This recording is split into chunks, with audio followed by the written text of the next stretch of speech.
Sumainyo ang Panginoon. At sumainyo rin. Ang mabuting balita ng Panginoon ayon kay San Mateo. Papuri sa iyo, Panginoon.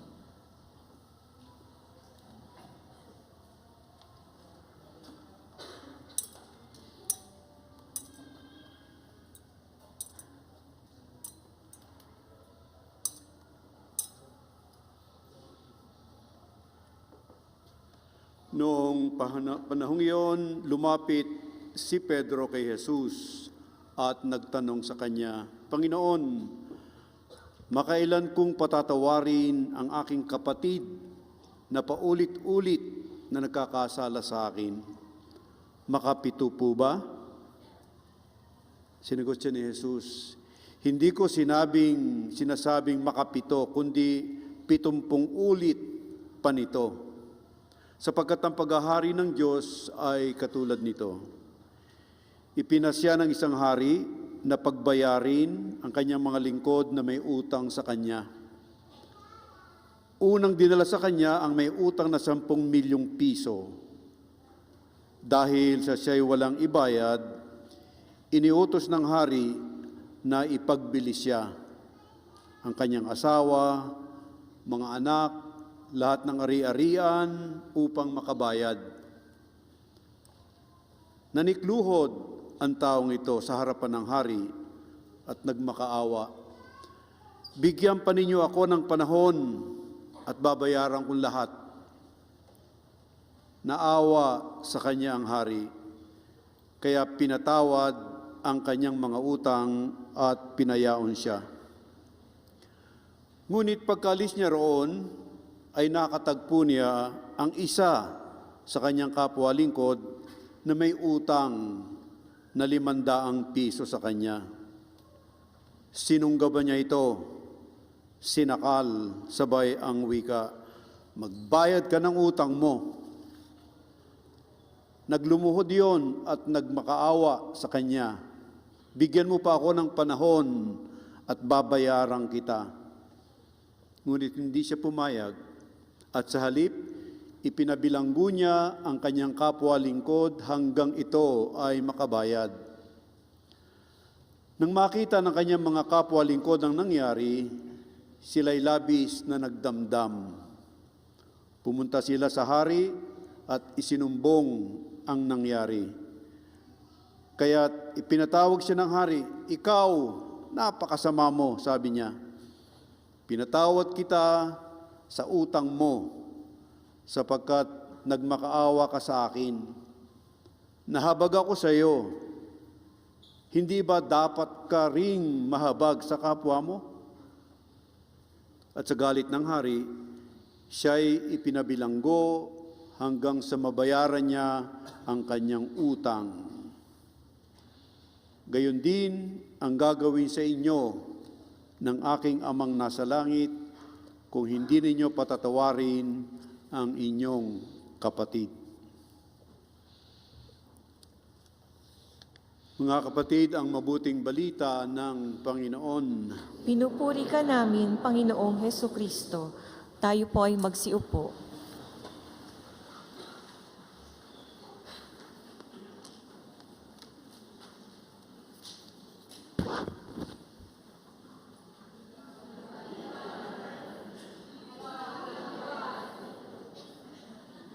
Viva la Virgen! Viva!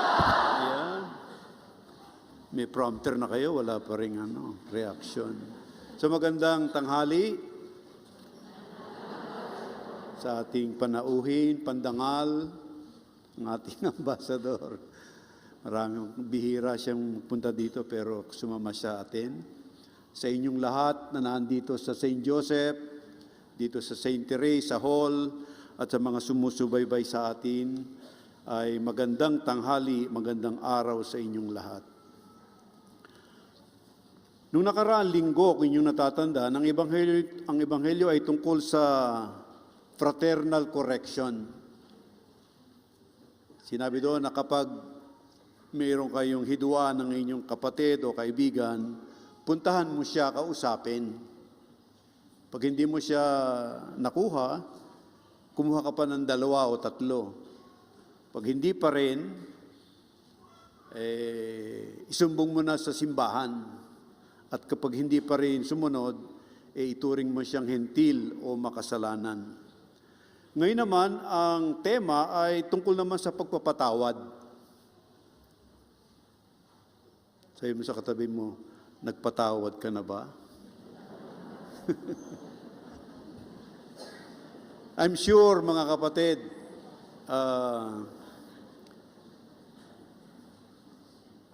lahat tayo ay nagkakamali. Wala ditong tao na hindi nagkakamali. Simula sa akin hanggang sa kung sino nasa labas, lahat tayo nagkakamali. May malaki, may seryoso, merong nakakasugat, merong hindi mapatawad. Kung inyong narinig yung ebanghelyo ay napakalinaw naman nung istorya. Ito'y kwento, parabola, talinghaga para ibigay sa atin ni Jesus ang isang importanteng aral. Yung hari, nagpautang sa kanyang lingkod na 10 milyon, sobrang laki, no? Tapos yung isa, 500 lang, hindi pa napatawad. Dito ang binabanggit po dito sa talinghagang iyon, ang susi para maintindihan natin yung parabola ni Jesus ay yung sa huling-huli. Nang sinabi niya, gayon din ang gagawin sa inyo ng aking amang nasa langit kung hindi nyo patatawarin ang inyong kapatid. Ano yung gayon din ang gagawin ng aking amang nasa langit? Ipakukulong ka. Hindi ka na makakalabas.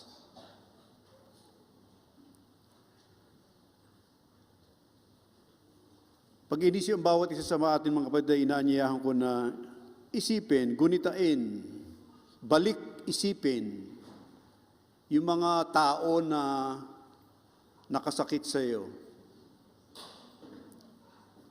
Kasi pag inisa-isa ko, hinimay ko, masyadong mahaba, aabutin tayo bukas. Sapagkat tayong lahat mga kapatid ay nasusugatan. Unang-una sa loob ng ating pamilya.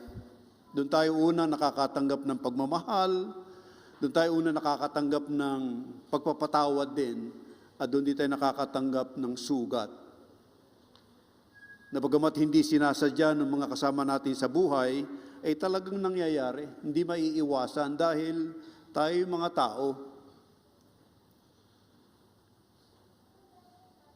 Minsan may mga kapatid tayo nagkukumpisal sa kanilang kasalanan, humihingi ng tawad. Minsan nababanggit pa nila na meron silang isang taong hindi nila mapatawad-tawad kasi sa ginawang napakasamang ginawa sa kanya, sabi ko sa kanya, paano kita bibigyan ng absolution? Hindi mo mapatawad yung nagkamali sa iyo. Di, pag sinabi mo hindi mo bibigyan ng absolution, ano yun? Bakit ganun, Father? Ako na nga yung pinagkasalanan niya Dapat siya humihingi ng tawad sa akin di ba?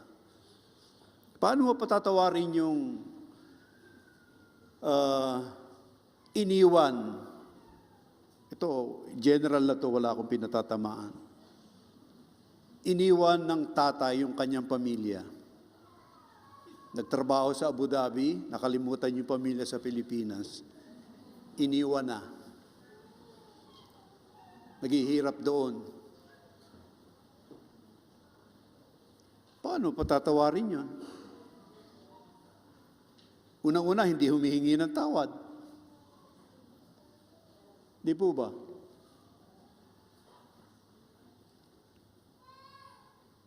At iba pang mga sitwasyon sa buhay,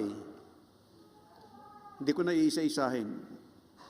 Kasi pag sinabi natin na utang, ang laging pumapasok sa isip ay pera, di ba? May utang ka ba? Sabi mo sa katabi mo, may utang ka ba? Yeah. Napunta sa utang eh. Nako, maraming tinamaan. Kasi kaskas ng kaskas eh. Ayan. Talaga magkakautang tayo. Babaong pa sa utang. Pag may utang, magbayad. Di ba? Hindi yung pag may utang, tatakbuhan mo na. Sisimba ka, nakita mo yung pinagkakautangan mo, hindi ka nasisimba. Diyan lang sa kabila ako magsisimba. O sa Malayalam. Iniiwasan natin. Mga kapatid, habang inihahanda ko itong homily na ito, binabasa ko yung mga pagbasa, hirap na hirap ako talaga sa loob ko. Paano ko ipararating sa aking mga kapatid na narito yung utos ni Jesus na tayo magpatawad? Napakahirap.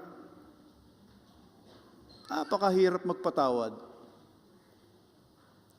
Minsan mahirap ding humingi ng tawad. Dahil sa taas ng ating pride, wika nga. Dahil ayaw nating aminin yung ating kasalanan. Minsan pa nga ating mga reasoning siya nagkasala, di siya humingi ng tawad. Siya lumayas, matuto siyang bumalik.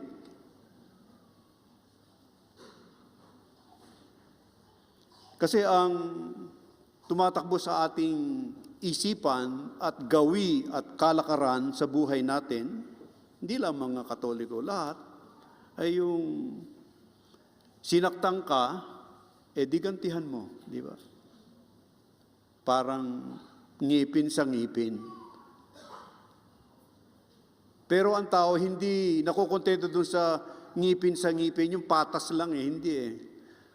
Ang hinahanap ng tao ay makaisa,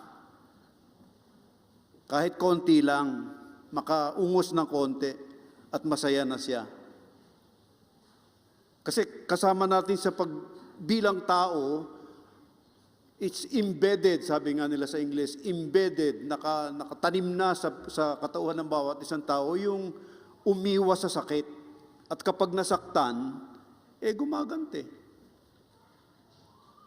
Sabi nga nila, di ba, lintik lang ang, alam niyo ba kaya na yung lintik? Ano yung lintik? I will ask our altar servers. Do you know what is lintik? Ask your parents. I'm sure hindi rin alam. Sino nakakaalam na ibig sabihin na lintik? Ay, Google nyo na lang. Di ba? Lintik lang ang walang ganti. At ito yung napakahirap gawin. Yung aking example na sinabi, yung iniwan ng lalaki o ng babae yung kanyang pamilya, mabigat na yun di ba? Mabigat na yun. Krus na yun Pero yung sabi mo pa doon sa taong iniwan na siya'y magpatawad, mas mabigat na krus yun. Sa tingin ko lang, ang pinakamabigat na krus ay yung magpatawad ka sa taong nagkasala sa iyo. Isipin nyo na yung pinakamabigat na kasalanan magagawa ng isang tao sa kapwa-tao. Agrabyado kang masyado. Tapos sasabihin sa'yo, magpatawad ka. Sasabihin natin, only God forgives. Sa English, forgive, no? Di ba? Forgives.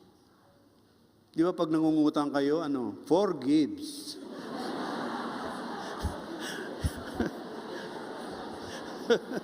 Apat na beses kayo hihingi. Di ba? Excuse me. Mga kapatid, ito yung ating problema sa buhay bilang mga Katolikong Kristiyanong sumusunod kay Jesus at nagsusumikap na sundin ang kanyang kalooban. Dito mga kapatid, ang sinabi dito ni San Mateo ni San Pedro ay Panginoon, makailan kong patatawarin ang aking kapatid na paulit-ulit na nagkasala. Kapatid, hindi sinabing kaaway. Inutos pa nga ni Jesus sa atin, mahalin ang ating kaaway. Dito kapatid. Paulit-ulit. Sabi ni San Pedro, 7 beses po ba? Kasi sa lumang tipan, according to sa mga rabino, yung mga guro, na ang Diyos ay nagpapatawad ng 3 beses. Ang ika-4, hindi na. 3 beses lang. So si San Pedro, nagmamarunong, nagmamalaki, di ba, nung nakaraang linggo, sabi niya, ikaw ang anak ng Diyos, ikaw ang Kristo, ikaw ang Mesiyas, at pinalakpakan siya ni Jesus. Sabi pa nga sa kanya, ikaw ay Pedro at sa batong ito, isatayo ko ang aking simbahan. Ngayon, medyo gustong pumapel ni Pedro. 7 times ko bang patatawarin ang kapatid na nagkasala? Parang malaki na yun, kasi dapat 3 lang 3 times 2 plus 1. Parang ang galing na 7. Sabi ni Jesus, hindi. Ibig sabihin ng 7 ay always, lagi. Ito rin ay isang balakid na nakikita ko rin. Ibig sabihin niyo, Father, lagi kong patatawarin yung asawa ko nagkasala. Ito, hindi ako nagsasabi, ito. Merong isang mag-asawang pwede magkwento. Mag-asawang nag-celebrate ng 25th anniversary o 50. Hindi ko alam kung 25 o 50. Sino ba dito naka-25 na? Yan. O 50, wala pa. Anyway. So sabi ng mga anak, mga kaibigan, kamag-anak, ano po, sabi ito kay Mrs., ano po yung sekreto niyo at nakarating kayo ng 50 years? Anong sekreto niyo? Sabi ni Mrs., nung kami ikinasal, gumawa ako ng listahan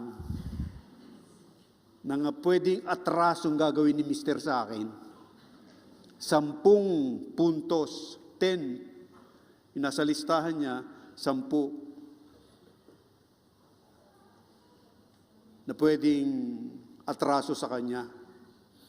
Sabi niya, paano niyo nalampasan niyo lahat yun? Ano po ba yung nakalista?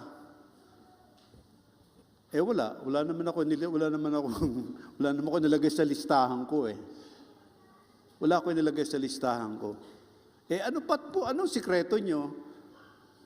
Sinasabi ko lang sa sarili ko, sa asawa ko, sabi niya, ikaw swerte mo. Wala sa listahan ko yung kasalanan mo. Swerte mo, wala sa listahan ko ang kasalanan mo. At yan po ang mensahe ni Jesus sa atin. Ang Diyos walang ginagawang listahan, ano man ang kasalanan gawin natin. Wala. Tayo, meron tayong listahan. Meron. Ang iba nga sa atin parang sepulturero. Alam niyo ba yung sepulturero? Alam niyo? Ano sa English? Grave digger. Yung naglilibing, sepulturero. Di ba? Ang iba daw sa atin, mga sepulturero. Yung patay na matagal na nakalibing, hinuhukay ulit, inalalabas. Mr. and Mrs. Hello? Hi kayo ng hi, di ba? Yung kasalanan ng asawa mo nagawa 20 years ago, pag nag-away kayo uli, ilalabas uli yun. Meron siyang koleksyon. Kolektor siya ng mga faults mo, ng iyong mga atraso. Hindi niya na nakakalimutan.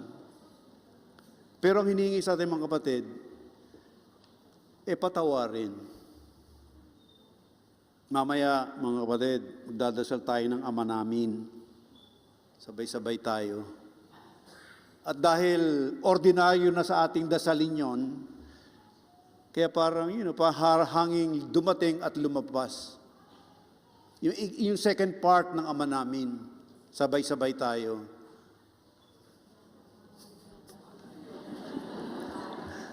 Bigyan mo kami.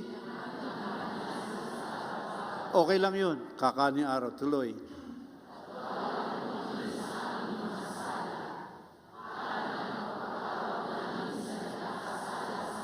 Stop. Madaling dasalin no? Pero pag ninamnam natin at ating sinuri talaga, hindi mo mababanggit Kasi ang sinasabi natin sa Diyos, Lord, you forgive me as I forgive yung mga nagkakasala sa akin. Yung lumang version pa nga, mga kapatid, ng Ama namin, hindi naman talaga yung mga nagkakasala, patawarin mo kami sa aming mga sala, hindi. Mga sinauna, ang salita ay, patawarin mo kami sa aming mga utang. Utang. Debt.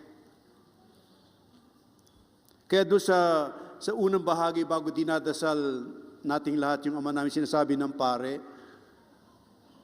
buong lakas naming ipinahahayag.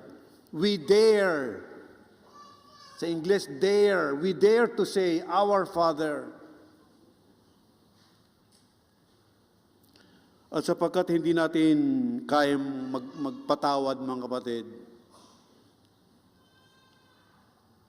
the best na magagawa po natin ay ipagdasal yung mga taong nagkasala sa atin. At hingin natin sa Diyos na ibigay sa atin yung biyaya, yung grasya na magpatawad. Kasi pag hindi tayo nagpatawad, hindi tayo papasok sa kaharian ng langit. Pag hindi tayo nagpatawad, parang ikinulong natin ang ating sarili at yung susi, nasa atin din, yung kulungan. Imagine mo yung kulungan. Di ba ang susi nasa labas? Ikinulong mo ang sarili mo, hawak mo ang susi. So it is our decision to forgive or not to forgive. But forgiveness is not about feeling kursunada, parang type ko ng magpatawad. Hindi. Yun ay desisyon.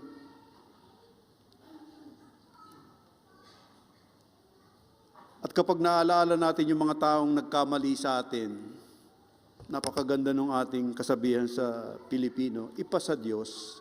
Ibig sabihin, ipagdasal. Sapagkat sa totoo lang mga kapatid, hindi natin kayang magpatawad. Kung tayo lang, hindi natin kayang magpatawad, lalo na kung napakalalim ng sugat na binigay sa atin ng tao. Pinagtaksi lang ka.